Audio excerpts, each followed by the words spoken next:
train was into space toward the star at brightest day. Remember that kid with the machine gun riding a steam train through space? Galaxy Express.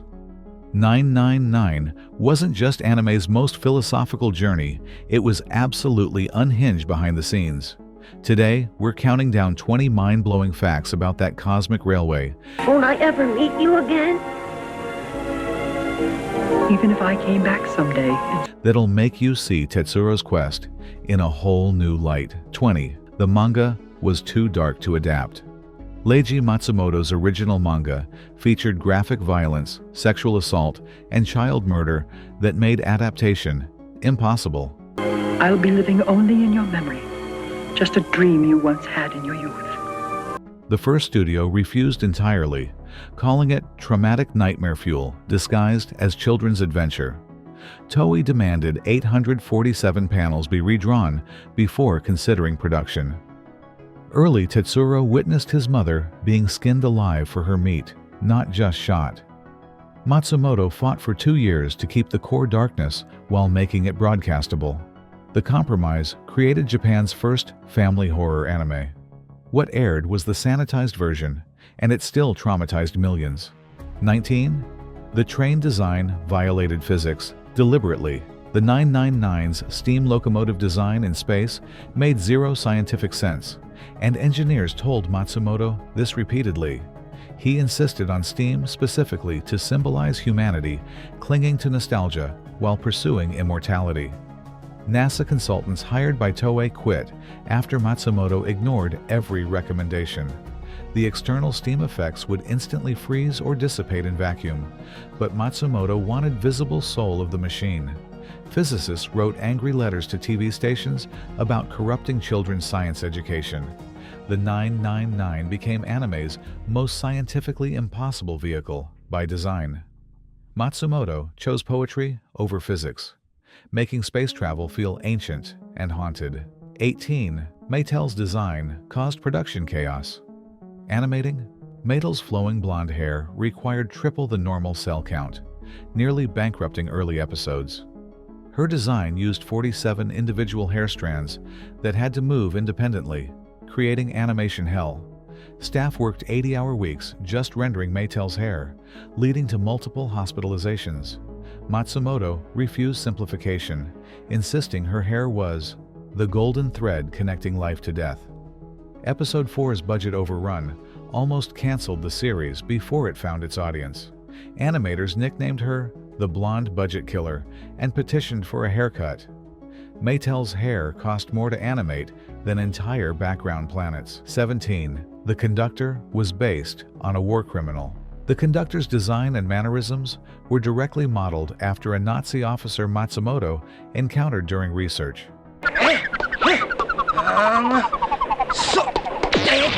His obsessive timekeeping and cheerful efficiency while transporting people to death paralleled concentration camp logistics.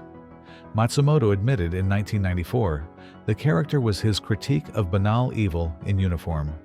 The conductor's famous pocket watch belonged to Matsumoto's grandfather, who died in Soviet captivity. Voice actor Kaneda Kimotsuki was initially horrified by the character's implications, but grew to understand the metaphor. The jolly conductor guiding souls to mechanical death wasn't subtle. Every tickets please was a memento mori. 16. The movie contradicted the series deliberately. The 1979 theatrical film featured a completely different ending that negated the TV series' conclusion, confusing fans. Matsumoto wrote both endings simultaneously, considering them parallel possibilities rather than continuity. The movie's ending was significantly darker, with Tetsuro achieving his goal but losing everything that mattered. Toei marketed them as separate canons to double merchandise sales for each timeline. Fans spent decades arguing which ending was real, until Matsumoto said both and neither. The movie out-earned the series' entire TV run in 3 weeks. Galaxy Express 999 proved you could contradict yourself profitably if you did it confidently enough. 15. Tetsuro's voice actress was breaking down. Masako Nozawa voiced child Tetsuro while suffering severe depression, channeling real grief into every performance. She recorded episodes crying between takes, which directors encouraged as authentic despair. Nozawa was simultaneously voicing cheerful characters in other shows, creating psychological whiplash. Her marriage was collapsing during production, making Tetsuro's search for his mother devastatingly personal. Studio logs show Nozawa required medical supervision during recording of episode 37's death scene. She later credited the role with keeping her alive through therapy by performance. Tetsuro's pain was real because his voice actress was genuinely suffering. 14. The planets were dystopian social commentary. Every planet Tetsuro visited represented specific criticisms of 1970s Japanese society that censors somehow missed. The mechanization planet was attacking Japan's industrial dehumanization and corporate conformity culture. Planet Trader was explicitly about prostitution and human trafficking in Tokyo's Yoshiwara district. The Warrior Planet critiqued Japan's militaristic past and rising nationalism. Matsumoto embedded Marxist theory and anti-capitalist messaging into children's entertainment. Ministry of Education officials realized too late they'd been endorsing revolutionary content. The 999's journey was a guided tour through everything wrong with modern Japan, disguised as space adventure. 13. The German dub changed everything. Germany's broadcast completely rewrote the philosophy, turning existential dread into generic adventure dialogue. Maitel's cryptic warnings became motherly advice, destroying her ambiguous morality. References to death, war, and human suffering were replaced with jokes about food and friendship. The mechanical body metaphor was changed to special suits, eliminating the entire show's central theme. German children watched a fundamentally different, neutered show while thinking it was the original. Voice actors protested the script changes, but were contractually obligated to perform sanitized versions. Galaxy Express 999's German version was corporate vandalism disguised as localization. 12. The composer was dying during production. Nozomi Aoki composed the haunting score while battling terminal cancer, knowing he wouldn't live to see the series end. His final compositions, recorded from his hospital bed, appear in episodes 47 to 52. The increasingly melancholic musical themes paralleled his declining health, adding unintended tragedy. Musicians reported Aoki's final recording session was him conducting from a wheelchair, barely conscious. He died 3 weeks before the series finale aired, never knowing its cultural impact. The score's obsession with mortality and time wasn't just thematic, it was autobiographical. Every note carried the weight of a dying man's farewell. 11. Harlock's cameo was a Wright's nightmare. Captain Harlock's appearances created legal chaos because he was owned by different production committees simultaneously. His crossover episodes required negotiating with 3 separate companies who all claimed character rights. Lawyers spent more time on Harlock's 90 seconds of screen time than entire episode budgets. Matsumoto technically didn't own his own characters, leading to bizarre contractual warfare. The pirate captain's presence generated more paperwork than animation cells. Harlock's eye patch symbolized intellectual property law's blind spots. Toei ultimately paid Matsumoto separately for characters he created, then paid him again for their appearances. 10. The time loop theory fans discovered.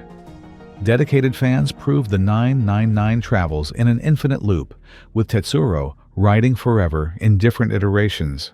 Episode numbers contain hidden coordinates that map onto earlier episodes when reversed mathematically. Background characters reappear in new planets with identical designs, suggesting cyclic repetition. Maitel's warnings reference events that haven't happened yet chronologically, but did in previous loops. Matsumoto never confirmed this theory, but refused to deny it, saying, "The train runs on rails that may be circles."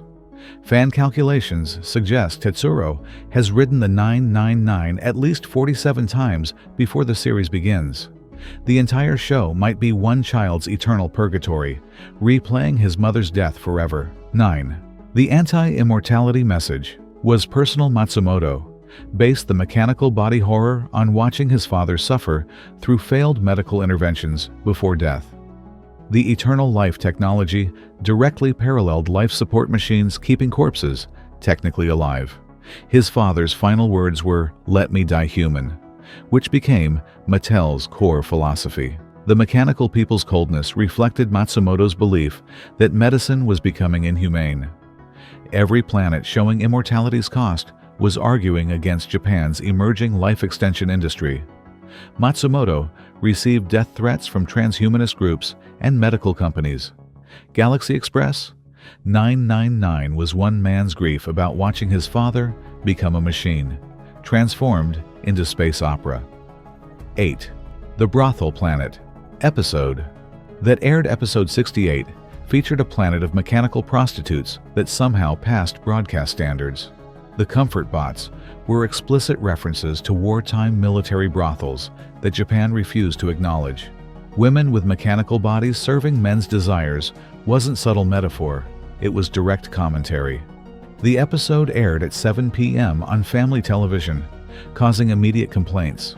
Matsumoto defended it as necessary conversation about how we mechanize and commodify women. Sponsors threatened to pull funding unless future episodes avoided sex work themes entirely. The Brothel Planet appeared once, said everything Matsumoto needed, and never returned. Sometimes anime sneaks truth past censors before they wake up. 7. The budget collapsed. After episode 80, production costs spiraled so catastrophically that episodes 81 to 113 used half the animation frames of early episodes. Background planets became static paintings, and character movement became limited to mouths and eyes. The 999 train itself was recycled footage in 31 consecutive episodes with only color filters changed. Staff worked without pay for 3 months while Toei secured emergency funding. The visual quality drop is so severe that fans call it the poverty arc. Matsumoto sold his personal art collection to keep animators employed during the crisis. The show about a boy seeking mechanical perfection was falling apart mechanically while exploring philosophical themes about decay and impermanence. 6. Mattel's true identity. Spoiled by toys. Bandai's toy packaging revealed Mattel's secret connection to the mechanization empire months before the show did. The Queen Prometheum's Daughter label appeared on action figures in February 1979, spoiling October's reveal. Matsumoto was furious, but contractually couldn't stop merchandise from leaking plot points. Toy designers had received full series outlines for product development, not realizing information was confidential. Japanese toy stores essentially published spoilers on every shelf 6 months early. The show's biggest twist was ruined by capitalism and poor communication between departments. Mattel's mysterious identity was only mysterious to people who didn't visit toy stores. 5. The banned episodes. Nobody discusses.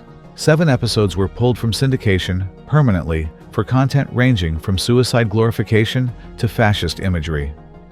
Episode 34 showed a planet where children willingly euthanize themselves, complete with explicit death scenes. Episode 59 featured Nazi-inspired uniforms and salutes that were too accurate according to censors. The original broadcast included a planet where citizens hunted humans for sport with graphic violence. These episodes exist in gray market bootlegs, but official releases skip their numbers entirely. Modern streaming services have 106 episodes listed, but 113 were produced originally. Galaxy Express 999's missing episodes are darker than what made it to air, which was already pretty dark. 4. Matsumoto's alcoholism infected the story. Leiji Matsumoto was drinking heavily during production, and his alcoholism shaped the show's bleakness and obsession with escape. Multiple episodes feature bars, drinking, and characters drowning sorrows, mirroring his own spiral.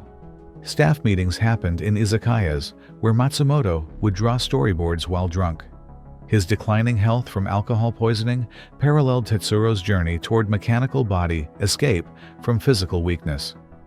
Animators could tell which episodes Matsumoto wrote, drunk versus sober, by their nihilism levels.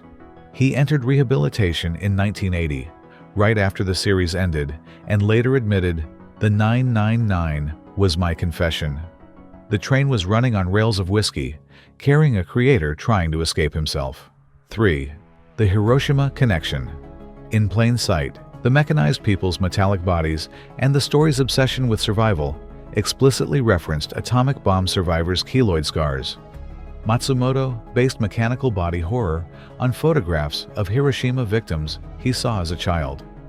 The eternal mechanical life was a metaphor for radiation. Victims living decades with destroyed bodies. Tetsuro's mother being killed for her flesh. Paralleled wartime starvation cannibalism. The 999's journey through dead planets was touring post-nuclear wastelands disguised as space exploration. Japanese audiences recognized the symbolism immediately, but international distributors missed it entirely. Galaxy Express 999 was Matsumoto processing generational atomic trauma through sci-fi, making it Japan's most expensive therapy session. 2. The ending was rewritten. During final episode production, the original finale had Tetsuro obtaining a mechanical body and becoming what he hated, but Toei demanded a hopeful ending mid-production. Matsumoto wrote 3 different endings simultaneously, unsure which would be approved for broadcast. Voice actors recorded multiple conclusion scenes, with the final choice made 48 hours before airing. The hopeful ending tested poorly with focus groups who wanted darker resolution, but sponsors insisted on optimism. Animators completed the broadcast ending with only 11 hours to spare before airtime.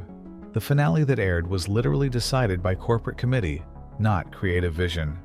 Tetsuro's choice to remain human was actually Toei's choice to remain profitable. 1. The 999 was always about Matsumoto's mother Leiji. Matsumoto admitted in 2010 that Mattel was his deceased mother, and the entire show was his fantasy of one more journey with her. His mother died when he was Tetsuro's age, and he spent 20 years processing that trauma into Galaxy Express 999. Every Mattel scene was Matsumoto imagining conversations with his mother about death, humanity, and letting go. The mechanical bodies were his childhood fear that death stole his mother's humanity from him. The 999's destination was acceptance of loss, not any actual planet, making the entire journey psychological.